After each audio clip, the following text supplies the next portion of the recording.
Blog Talk Radio. Live from Washington, D.C., it's Quintessential Listening, Poetry Online Radio. Now, here's your host, Dr. Michael Anthony Ingram.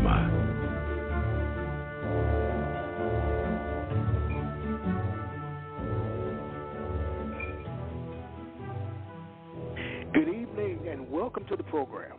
Tonight, my very special guest is Serena Agusto-Cox. Serena, how are you? I'm good. How are you today? I'm quite well. I'm so glad you're with me. Well, I'm happy to be here. Thank you for inviting me. Yes. Well, let's begin this journey. My very first question to you is, what is poetry? Yeah, that's a very big question. I've given it a lot of thought. Bear with me. This is going to take a little bit. I think of poetry as someone you've lived with your whole life. You know, when you get in that comfortable relationship and you think you know someone, and then all of a sudden they surprise you. That's what poetry is. It's that emotional journey that you take with the word and the line. Like, you can write a poem and you think you know what it's about, and then suddenly through the editing process you realize, oh, it's not actually about that. Oh, wow. So, yeah, that's my analogy for you. I've never had anyone describe it that way before. That was perfect. Now, that's one that I'm going to remember. Well, thanks. I gave it a lot of thought. It's a broad question. It is a broad question, and you answered it perfectly. Why is it important? Why is it important? Why is poetry important? Well, I would say that it's important because, like the person that you live with that changes and surprises you, it keeps you on your toes. It makes sure that you're alive. It explains things that have happened to you that you may not have processed at the time. It takes others on a journey with you. It communicates with others, and you can create this sort of dialogue on paper, or even like between poets, like poets responding to poets. It's a living, breathing thing, just like the rest of us. Have you written this down? I mean... No, I haven't written it down. Infomercial for poetry. I mean, it's incredible. Oh, my God. It would be a fantastic article. It really, really would be. It really would be. Wow, well, Serena, maybe I'll pitch it. Yes, you should. I'm serious. What are some of the predominant themes of your work? Now, that's a question that poets probably have ready answers for. My poetry is very all over the place. Okay, all right. For the chapbook I'm working on, the themes are a lot about gun violence in America and how harmful that is, not only to the people it actually harms and their families, but to society as a whole, and how we as a society can get away from that violence towards love, and to sort of, what's the word I'm looking for here, evolve ourselves and those around us so that we're not killing each other over stupid things or things that have really temporary hold on our lives, if that makes sense. It does make sense. Yeah, so and we that's live in an one. area where there's a lot of gun violence. So yes. I can understand that. All right, but please continue. Yeah, so as a mother, that's an important issue for me. I have a young daughter, and gun violence is very disturbing to me when children are involved. Yes. The other themes are usually grief, dealing with being a mother, a working mother, balancing, all of those things, and still being true to yourself as an artist. There's a lot of that goes on, but I also like to play with language, so sometimes I have just a little bit of fun with poems and create sort of characters, like, I took my mother's dog and created a superhero out of him in a poem, and wrote some haiku, and, those turned into funny snowmen kind of poems. So I sort of like dabble in a lot of different things. All right. Well, without further ado, please share a poem. Well, in accordance with the gun violence theme, I'm going to start with One City, One Heartache from my chapbook. It started with the inspiration of a Chicago Tribune article about a Halloween shooting in which a 7-year-old girl was shot. One city, one heartache. Chicago under heavy fire, a city sinking into a river. A bumblebee buzzes streets, hoping for candy. Trick or treat, she falls, swatted down.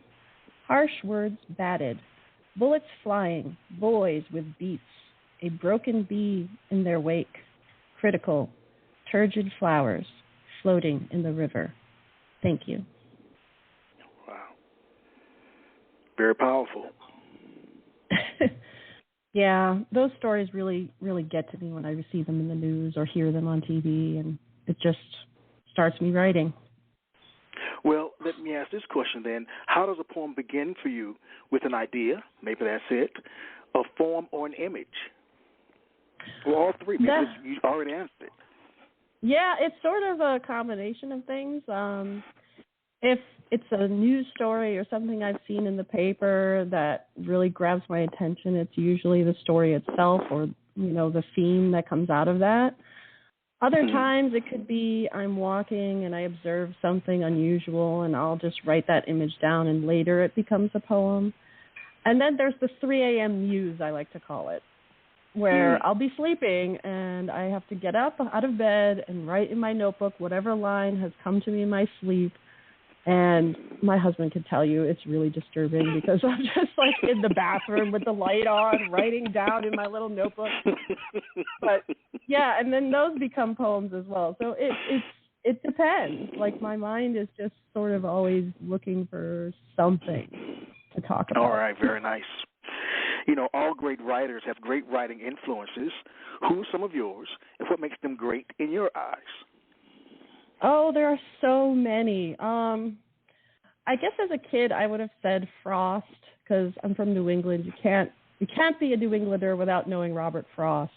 But then I discovered Robert Blake, I think. No, that's not the right name. Blake's poetry, the songs of innocence and experience and those things. And I was reading a Norton anthology in college, and there was like actual drawings that he did. And I thought they were so fascinating. I was like, he's a poet and a drawing artist. Like, that's amazing to me.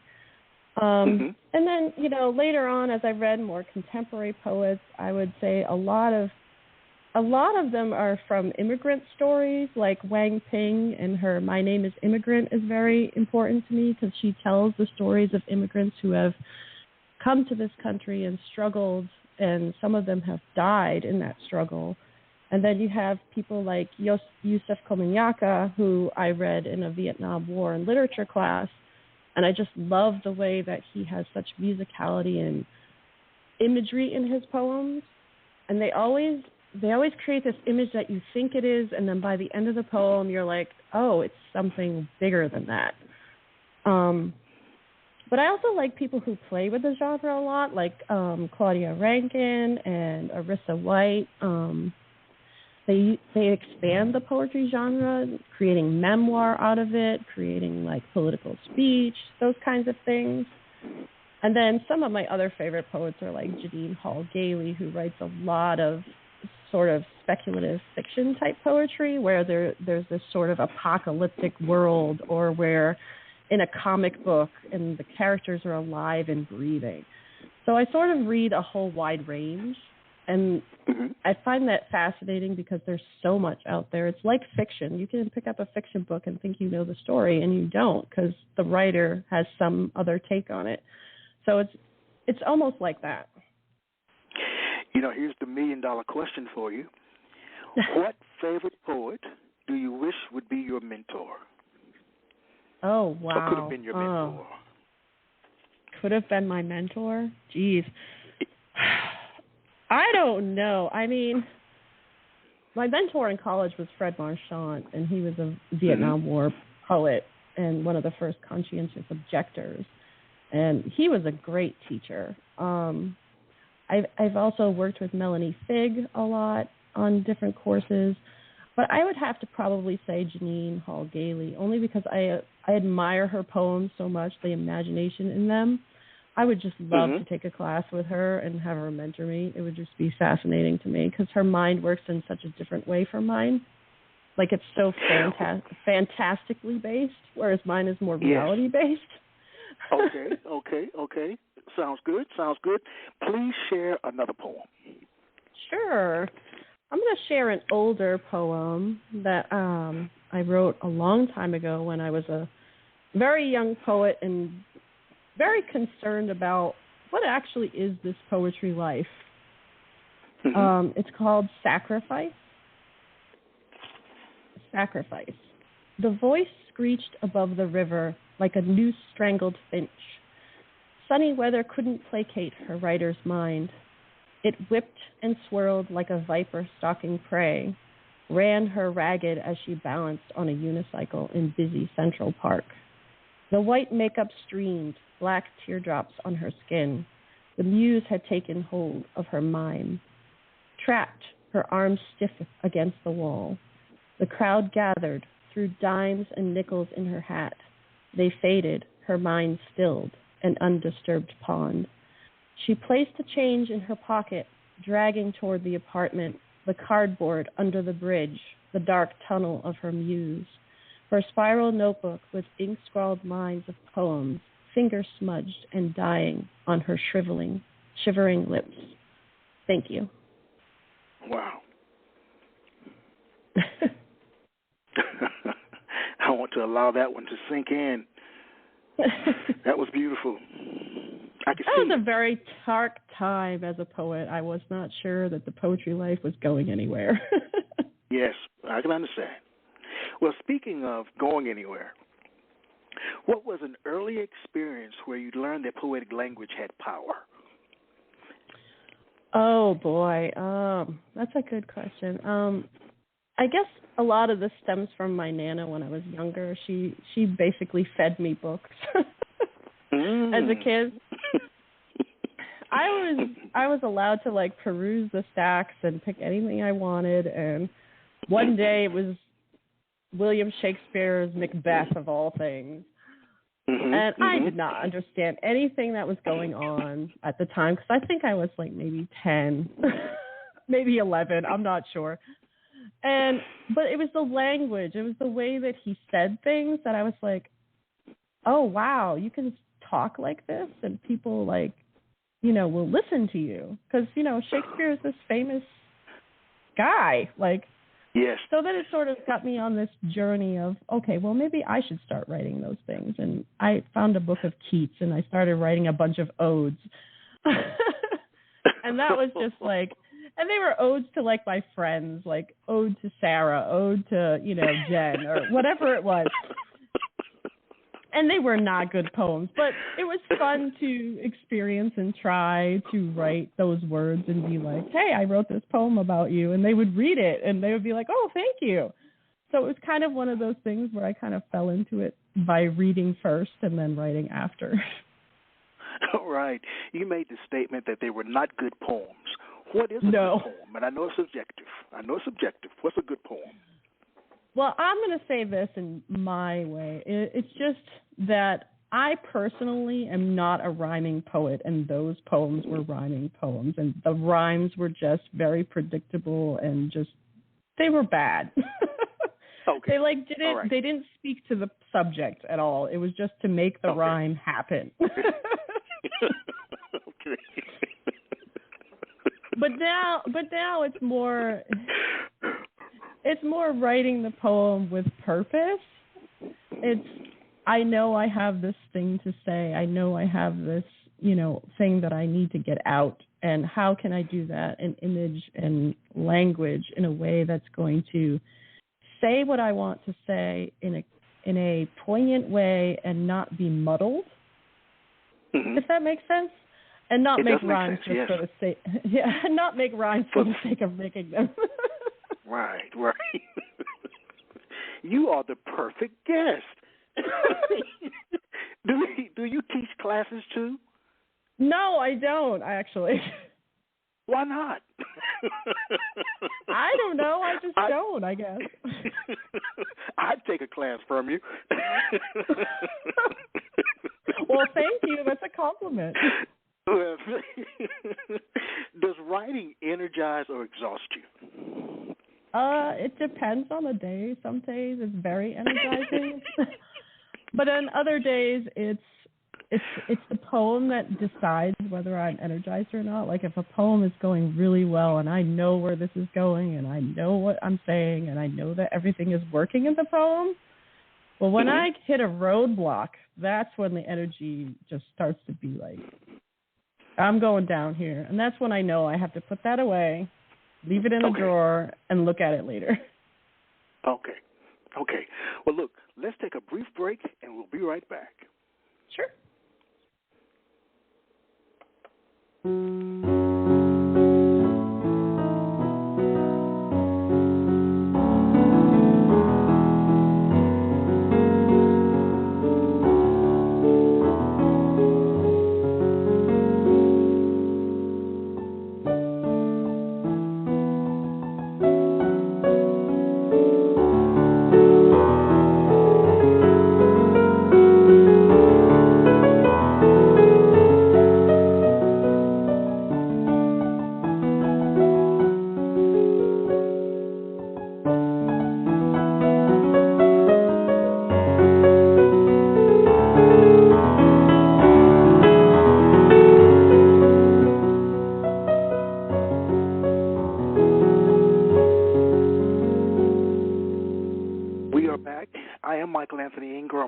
I'm here with Serena Agusto-Cox, the wonderful Serena Agusto-Cox. Please share another poem. Sure. Speaking of fun poems, I'm going to read this poem about my mother's dog, who's a Shih Tzu. It was published in the Plague Papers, which is a digital online journal. It's called Superhero. My mother dotes on her Shih Tzu. He has snow mittens and more coats than I do, but our neighborhood cats run naked, bearing the cold to chase mice and run wild. Cats revered in Egypt, captured as sculptures in the 18th century with mischievous smiles and clothed in capes like superheroes. Molded in bronze, cats can last centuries without corrosion, true to themselves, fiercely independent, and loved for it. Thank you. Please read another. I'm enjoying you so much. Please read another. Okay, I will. I'm going to read a poem. Well, it's sort of like, it's like an homage to my daughter. It was published in Mother's Always Right. It's called A Poem to Save Us. A poem to save us. When you were small, I wondered what they all do.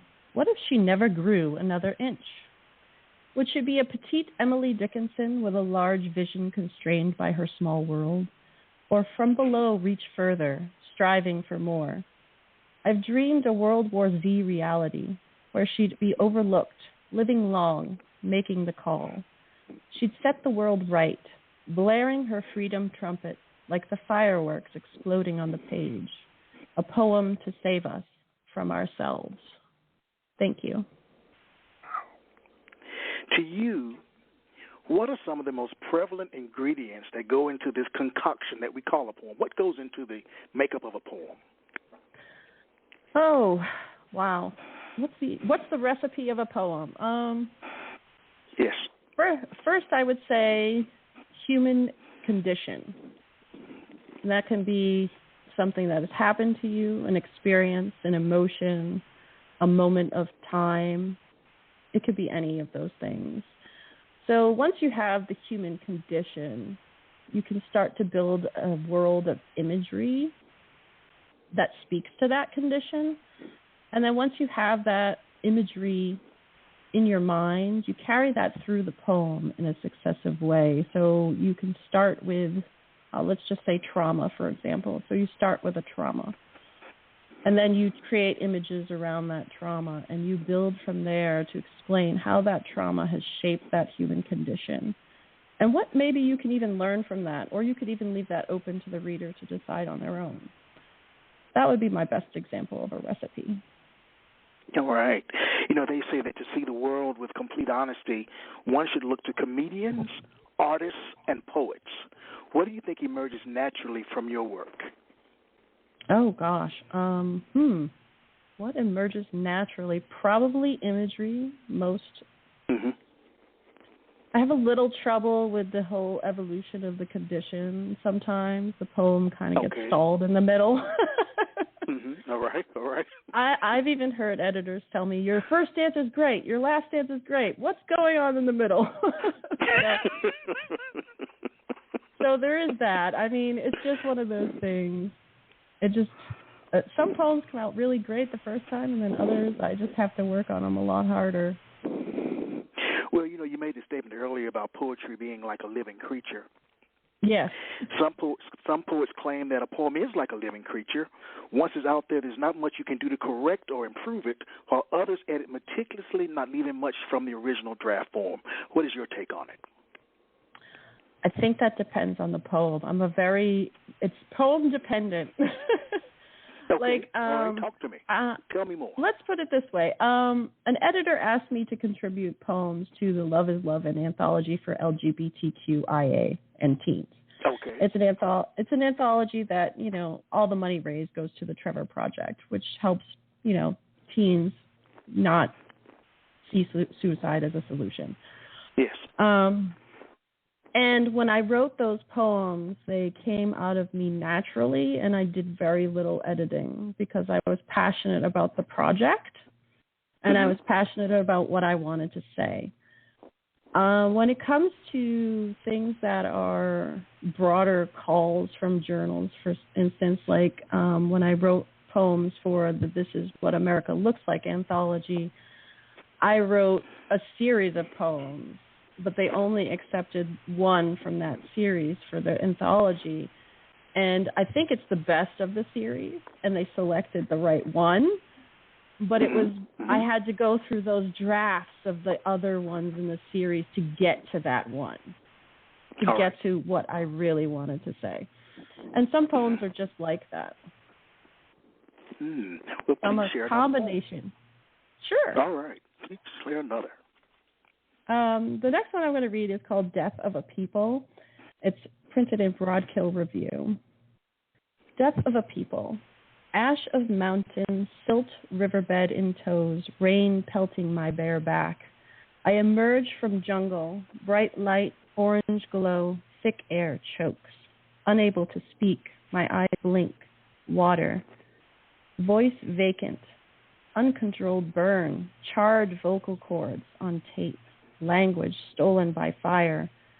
Museum aflame, heritage lost in a breath. My people disappeared over time, stored in cobwebbed fire traps. Thank you. Tell me more about that particular piece. I want to hear about all your pieces, actually, but that particular one stands out. Yeah, this one actually also stems from a news article about the Brazilian museum fire in 2018, in which taped languages of tribes were lost to the fire, and that the museum itself had neglected some of its maintenance, and these people had already lost these languages, and there was an effort to make sure that they were stored and kept and saved, and that heritage would not be lost. And due to this, you know, unforeseen circumstance, that's exactly what happened, is that they lost that language forever, and it's gone. Wow.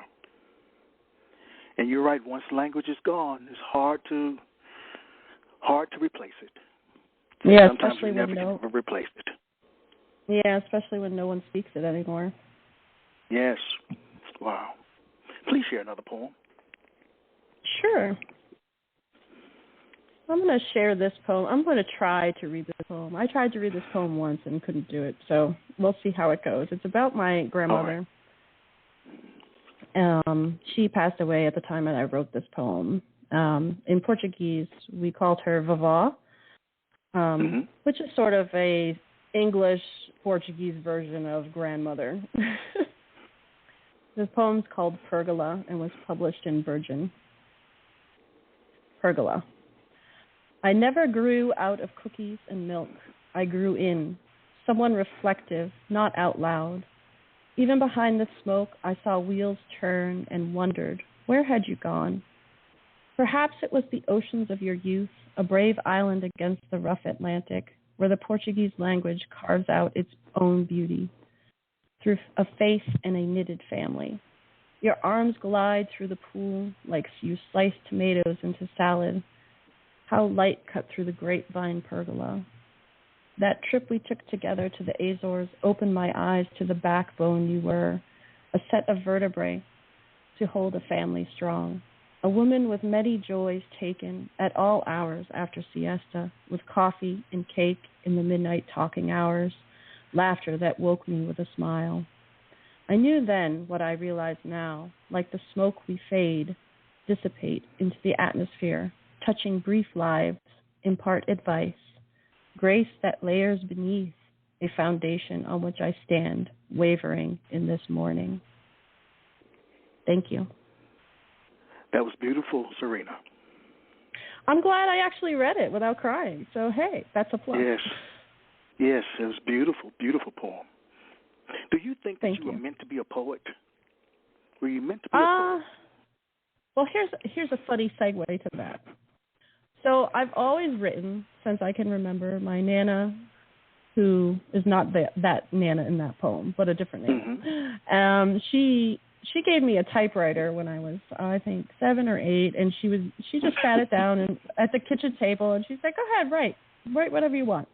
So I just started writing stories. So I started as a fiction story writer, and I was writing stories about moving to the Big Apple and becoming this famous writer.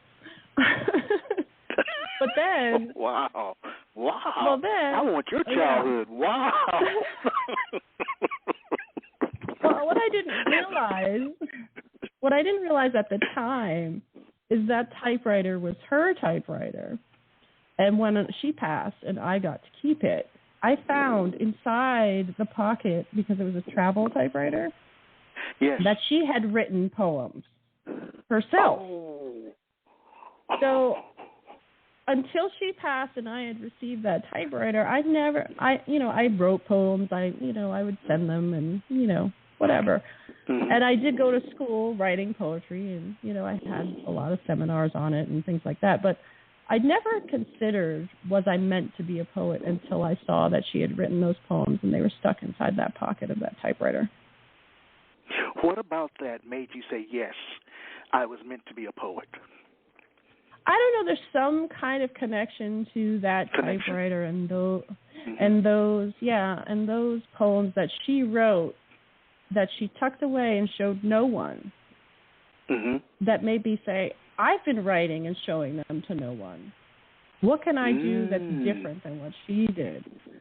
And that to me said, you need to be a published poet. There's something there. And then later on, I think it was maybe 5-6 years ago, we have Finnish relatives in Finland. And I found out that one of her cousins is actually a published poet in Finland. Wow. Yeah, so I think there's something there. I think so too. Wow. Does knowing that your poems are published, and you've published quite a bit, does knowing that your poems are published and out there in the world validate you being a poet, or are you content knowing that they're out of your system? I don't think it validates me as a poet, because I think somewhere inside I've always known that I am, because I can't stop writing it. Okay. But having them out there and people reading them, I consider them my little babies of change.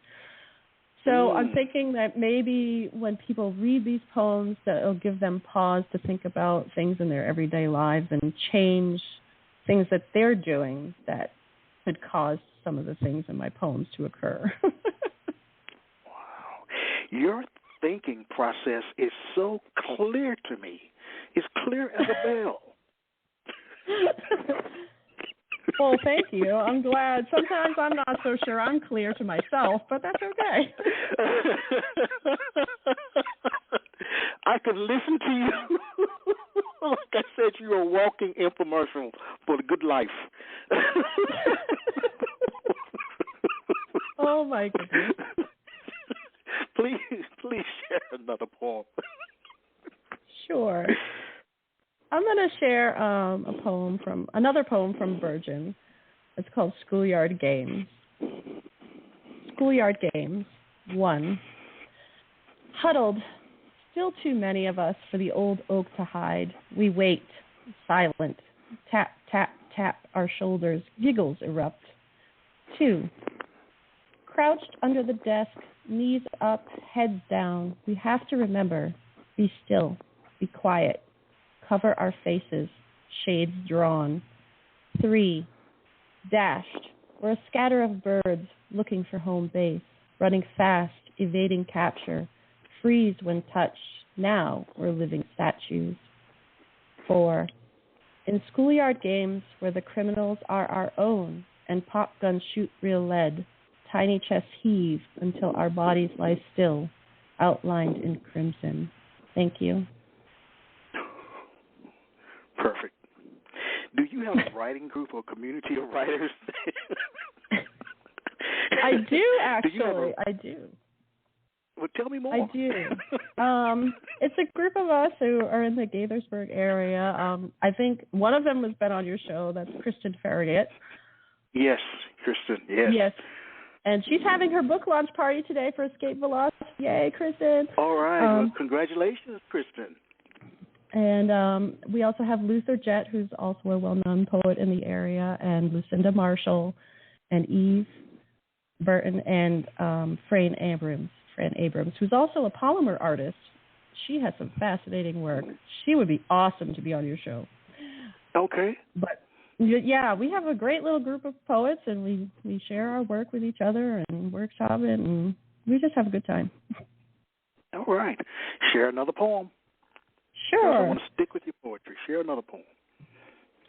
Well, I'm going to share the second one from Bourgeon. It's on a similar theme as to the last one, so we'll stick with the theme here. It's called Bully Archer. Bully Archer. 1. Staccato hammer passed around. Echoed taunts reverberate down linoleum halls. In crouch, 1/3 hide behind lockers, empty classrooms, books. 2.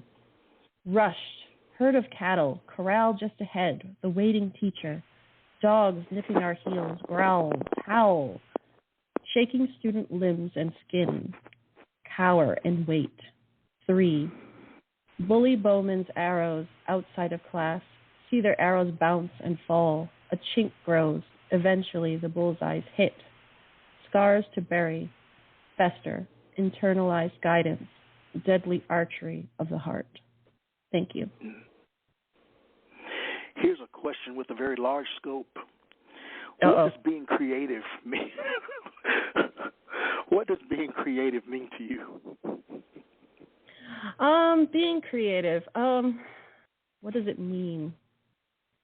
What does it mean? I guess it's really just part of who I am.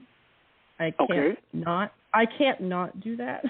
I think I would be a very sad person if I couldn't. Like, if you took all this pen and words and paper, I would be like, I don't know, sitting in a corner somewhere. I don't know. But so you are a true writer.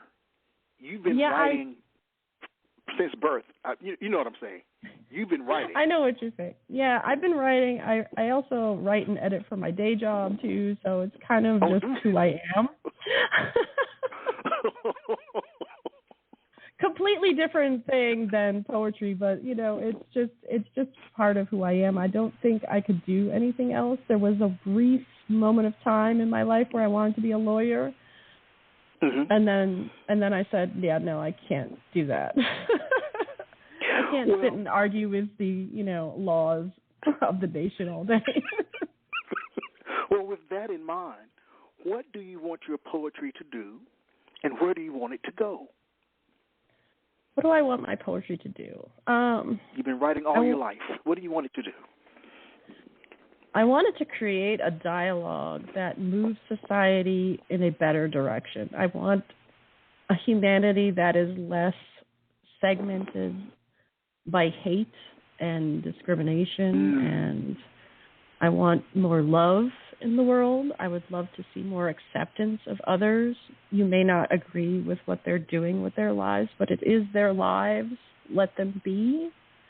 My Nana once said to me, treat others as you would want to be treated. And I use that every day. Like, I don't treat others, or I try not to treat others in a bad way or to make them feel bad, because I don't want to feel bad myself. No one does. No one wants that. Yes. So yes. I think, if anything, if my poetry can bring some kind of thinking back into the world where we critically think about our actions daily, maybe even hourly. I mean, I don't know. Just in a way that makes society actually a society, as opposed to, an us versus them situation, which is what a lot of the world is right now. Well, it's funny. That's usually one of my questions. What do you see as being the role of a poet in modern-day society? And I think you answered it. Anything else you'd like to share with that? The role of a poet in modern-day society. Yeah, I think the role of the poet is to talk to the condition of humanity, and whether that is to, like, my goal is to help people see a better path.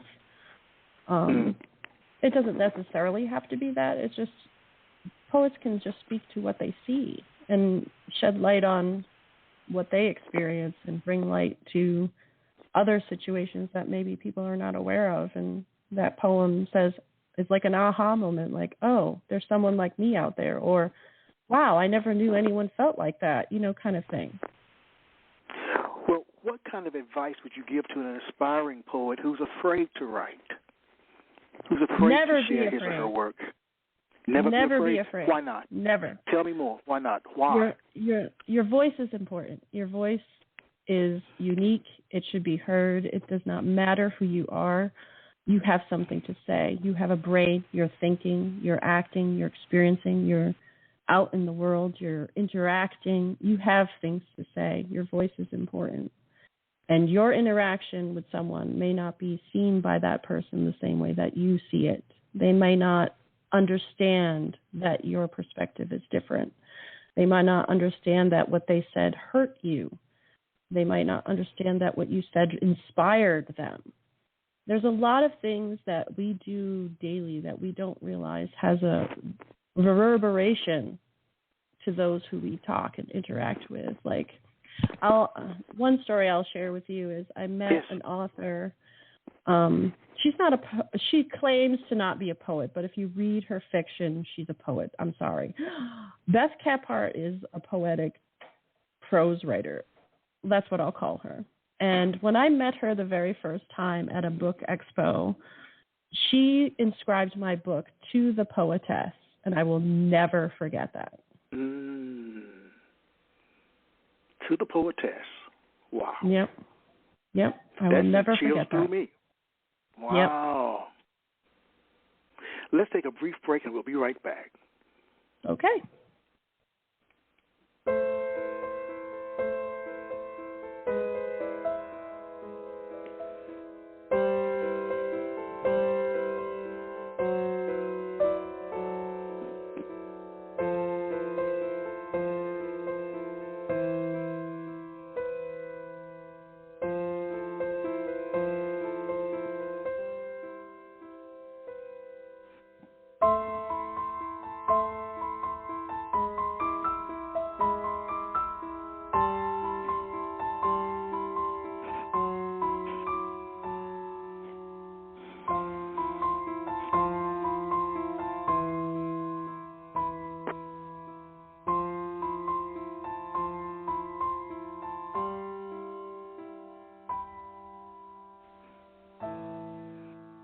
We are back. I am here with Serena Agusto-Cox, and I'm having a fantastic time. I'm enjoying so much listening to you share about your art and craft. I'm so amazed. And I want to thank you for taking the time out, to be with me. You're welcome. You're welcome. You're welcome. All poets have several words that come up over and over again. Words or sentences that they just can't help but use in their work. What are 3 of your absolute favorite words to use? Oh, gosh. Favorite words to use. That's a tough one because I try not to use the same ones all the time. Something told me that. Well, I will say that there is one word that I do use, and the word is balm. Balms? B-O-M-B? Yes. B-A-L-M. Balm. Oh, balm. Okay. Yes. I do use that word quite a lot, and I find it a very soothing word. Okay. And I use that word in a lot of soothing ways, I guess. Right, or try to be soothing. Right. Now, you working on a chapbook, or you finished a chapbook, or you working on a chapbook? You're working on a chapbook. I have it mostly done. There's some gaps. There's some rearranging that needs going on. Maybe a couple new poems. But it's going. It's a slow process because I do work full time, and I do have an elementary school daughter on 2 swim teams, and keeps us all very busy. Okay. All right, I understand that. If you had to convince a friend or colleague to read your chapbook, what would you tell them? I know you're still working on it. I would tell them it is a chapbook about addressing gun violence in a way that's going to speak to the heart of everyone. At least I hope. Yes. That topic is very important to you. Yes. Yes, it is. Wow. Please share another poem. Sure. Well, since we've talked about my daughter quite a bit today, I will read a poem from Mom Egg Review for their pandemic parenting issue. And it's called In the Distance. In the distance, my lonely child marched into an age of social distance.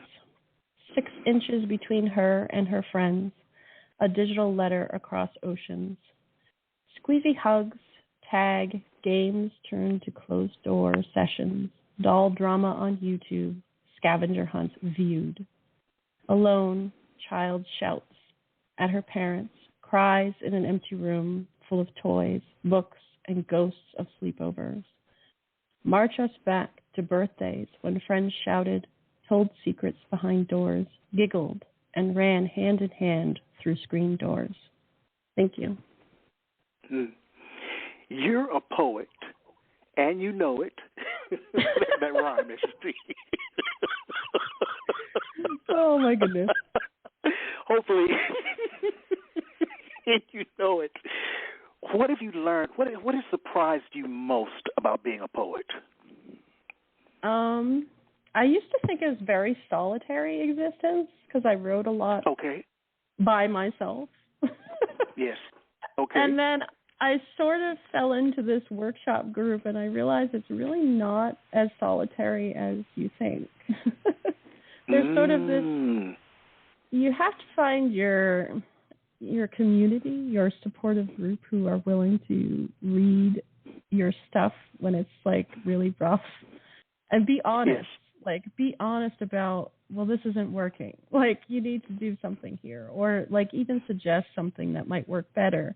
I mean, you may not take their suggestion, or you may twist their suggestion to something else. It depends.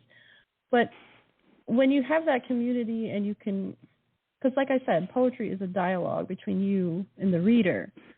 Those are your first readers. Those are the readers that you trust with your raw draft, and they're the ones that are going to help you see the flaws that you're not seeing, and help you to hone that poem into the best that it can be.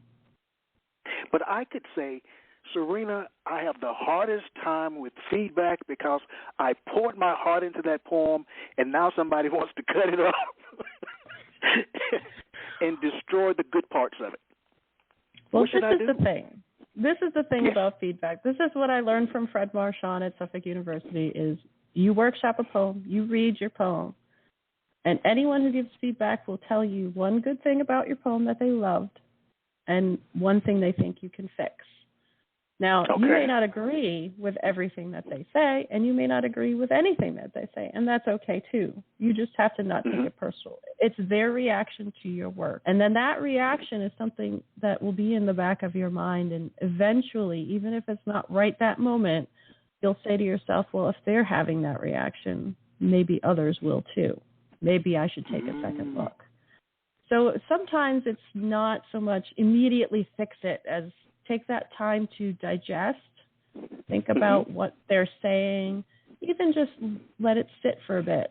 And then you might see, oh, they might be right. And it might not even be you take their suggestion at face value. You might just tweak something else in the poem, and then it works for you.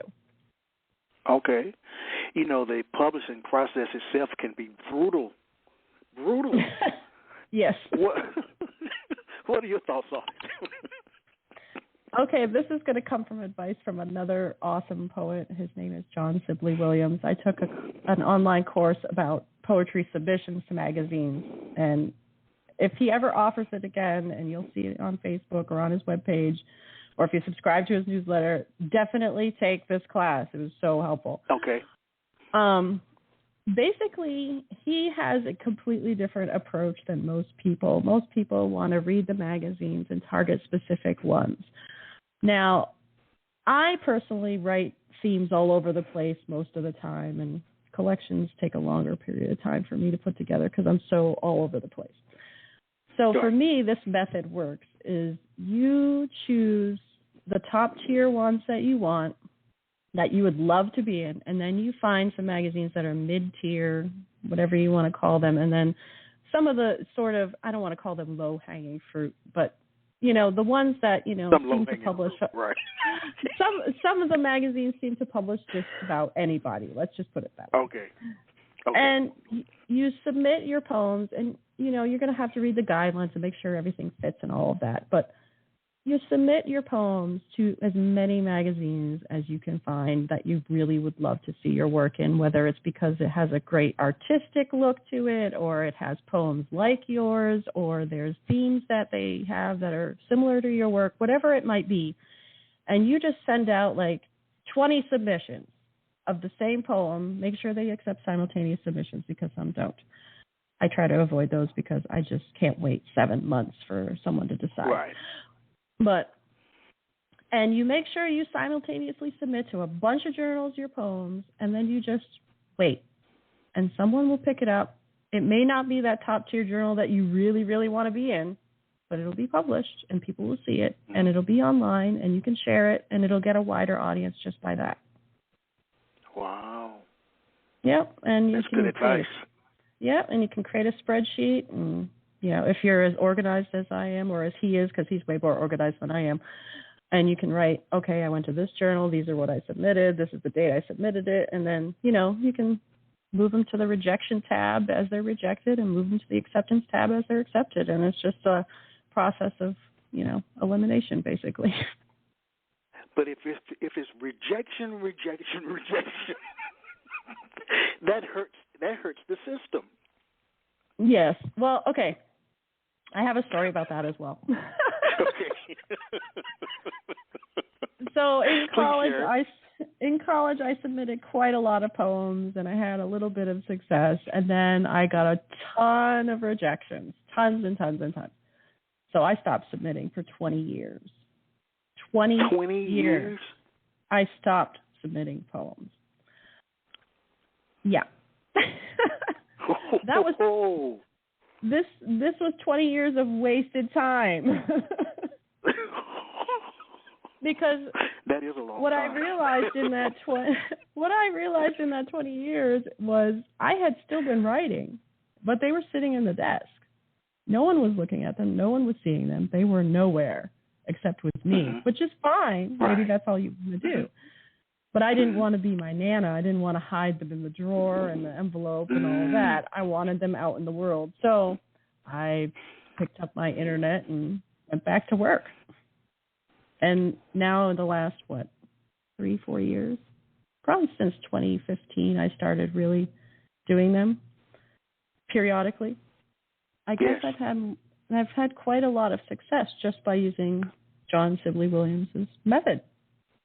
Really? Yeah. Serena, I want you to teach a class. I don't know about that. I'm not sure I'm qualified, but, Yes, you are. Yes, you are. Qualifications are relative. I want you to teach a class, and how can we make this happen? I don't know. I think you're great. I think you're great. Well, thank please you. Please share another poem, please.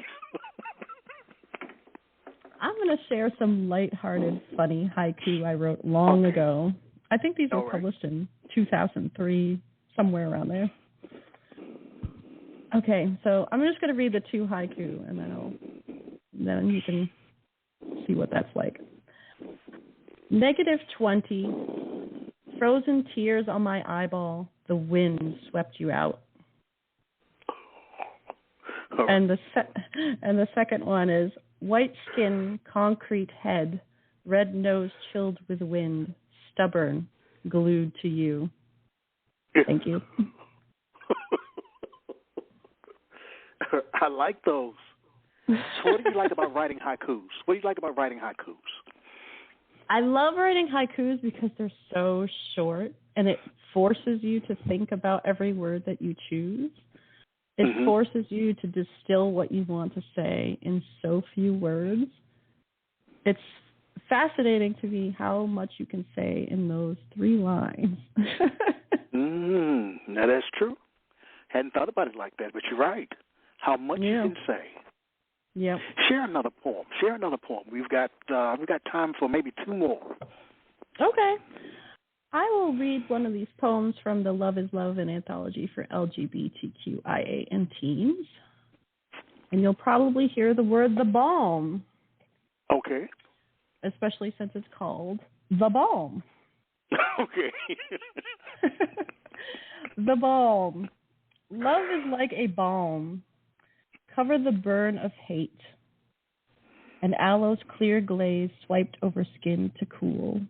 When aflame, it's hard to imagine that the smoke would die out. The embers would no longer glow, but the cracks are fissures with deep red cores, hard to ignore when you're bleeding.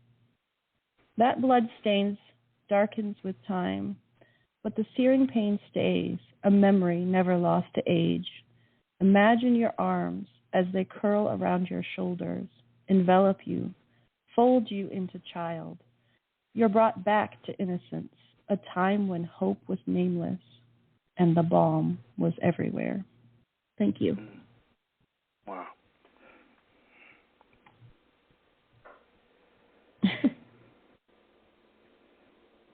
I have left you speechless. Yes, you have. And that's rare. I know you've got one more poem for us, but I want to ask this question before we continue. What do you hope readers get from encountering your poems? What do I hope they get? I don't want to say enlightenment because that's too big of a word and too big of an ask. Okay. Okay. A moment of pause. Interesting. Tell me more about this moment of pause. It's a moment of pause in their life where they're left thinking about, what did I just read? Like, what is the overarching theme here? What is this really about? And what does it say to me? What can I take away from that? It's sort of a moment where they are engaged with the words without reading them. They're just pondering them as they think about what they just read. Okay. All right. One more poem. Okay. I'm going to close with the This Is What America Looks Like anthology poem, since I wrote so many drafts of this poem. All right. And it's called America Is. America is my immigrant father who shares his horticulturist spirit, an aging American who saw both his parents succumb. With each pass of the John Deere, he leaves a bit of the past in each flower, bush, and edged bed. A wake that can be scooped, mulched, remembered. The humming machine echoes, drowning out the songbirds who call spring, bring forth new life under the clouded sun. His hands weathered as the ocean would batter any wooden boat filled with excuse me, my goodness. Yes. Let me start that stanza again. His hands, yes. His hands his hands weathered as the ocean would batter any wooden boat filled with American ancestors halfway home. Thank you. Wow. My goodness. I'm getting tongue-tied today. Maybe that means it's time to close. It's past my bedtime. That's what it is. Well, the last thing I want to ask you is, what's next for you creatively? Next for me creatively, I'm finishing this chapbook if it kills me. No. Okay. But other than that, probably the next thing would be to work on a larger collection. I mean, I've been writing long enough. Yeah, I should have enough for one of those. Well, I think you're absolutely wonderful. Well, thank you. You've got a new fan. You're welcome back on my show anytime. Once your chapbook is complete, if you'd like to come back and talk about it, you can. Just let me know. I want you out there in the world. I want you sharing your craft, your gift with the world by teaching classes, workshops, you name it. You've got what it takes, and I just want to celebrate your spirit. Well, thank you. I would be honored to be on the show again. I've had a great time. Well, thank you. Well, to our listening audience, good night. And as I share every week, let poetry ring.